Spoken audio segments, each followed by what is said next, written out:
Science and nature, they were always fascinating to me, starting from simple observations of the trees and the flowers and the birds and the animals and insects. But it got more and more complex when I started breaking things down to the cellular level, where we have the nucleus, ribosomes, mitochondria, and of course DNA and genetics. Then these are all broken down further into chemistry and biochemistry. Now it's really, really getting complex. But then it got even more complex. Physics. All of the other things of nature that we see operate on some basic underlying principles of matter and energy and forces. Protons, neutrons, electrons, and then even subatomic particles. 6 flavors of quarks, 6 kinds of leptons, 12-gauge bosons, hadrons, and billions of morons. So you are listening. Okay, good. There's even antimatter. I don't have one iota of understanding of any of these things. These were on the small scale of things. But looking at the larger scale, look at the Milky Way. Think of the Milky Way, this single galaxy. 150,000 to 200,000 light years across, between 100 and 400 billion stars in the Milky Way. So what is a light year? The speed of light travels at 186,282 miles per second. Multiply that out, we get 670 million miles in an hour. Traveling for a full year, that's 6 trillion miles. That means 1.2 quintillion miles across the Milky Way. That's a number that is mind-blowing. But I did understand one thing that I saw. I couldn't understand it all. Oh, by the way, there are 100 to 200 billion galaxies. And guess what? They're still counting. But I did understand one thing that I saw, and that was I saw order. Everything comes together in an orderly manner and in a balanced system of interactions. Reading, math, science, all very fascinating, although they're very complex. But then there were things like ethics, sociology, psychology, the mysteries of the mind, matters of the spirit of man, the soul. Where did these things come from? What are they all about? Fascinating, but again, incredibly complex. All of this seems very overwhelming to me. There is so much to process. Consider this. In the year 1900, it was estimated that knowledge doubles every 100 years.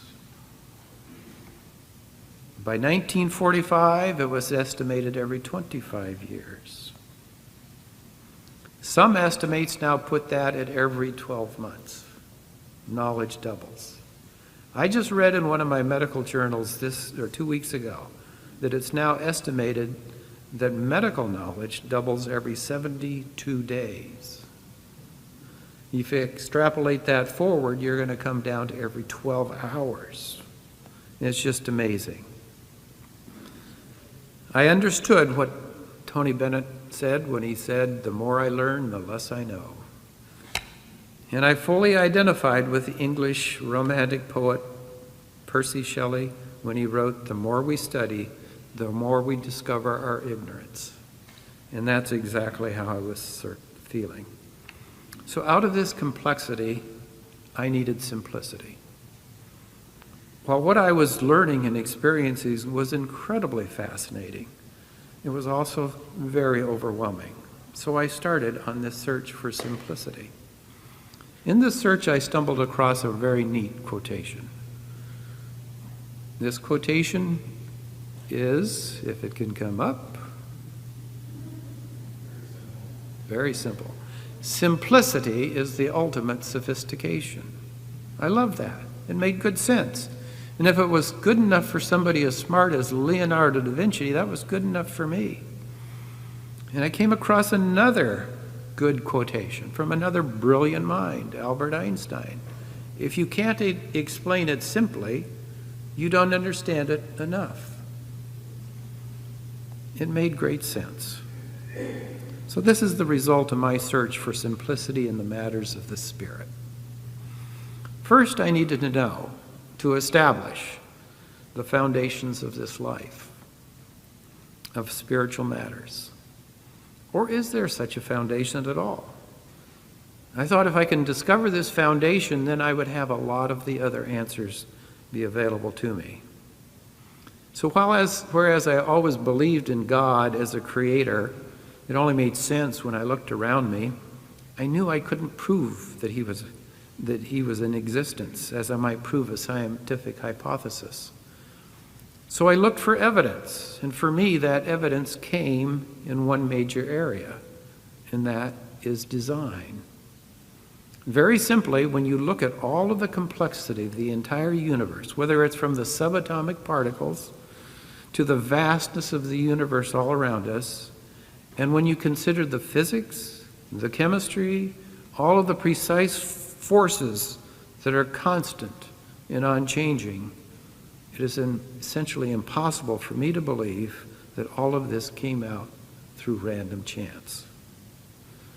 Let me give you one example of probability. What is the probability of a very simple functional protein, one with only 150 specific amino acids, evolving spontaneously in the right sequence and in the right structural spatial orientation, evolving spontaneously through random chance? If we take into account the estimated quantity of every atom in the entire universe, and if we consider the speed of chemical reactions, and if we were to even allow that this all started 14 billion years ago with the Big Bang, if you throw all of this into the computer, you come up with the chance of this happening on chance alone, one chance in 10 to the 164th power. What is that? 10 to the 164. Well, in comparison, if you were to consider the known universe, all of the protons in the known universe, they estimate that there's only 10 to the 80th. That's huge. So the probability of this coming together is even less. So what does this mean? It means that chance alone is not an option for our existence. Some outside force has been introduced to make it all happen. The complexity implies intelligent design, and for me, that's God. It is a far greater leap of faith to believe in evolution than it is in an intelligent designer. But then, even if the physical structures did come together somehow, how do you explain life, or the soul, or the spirit?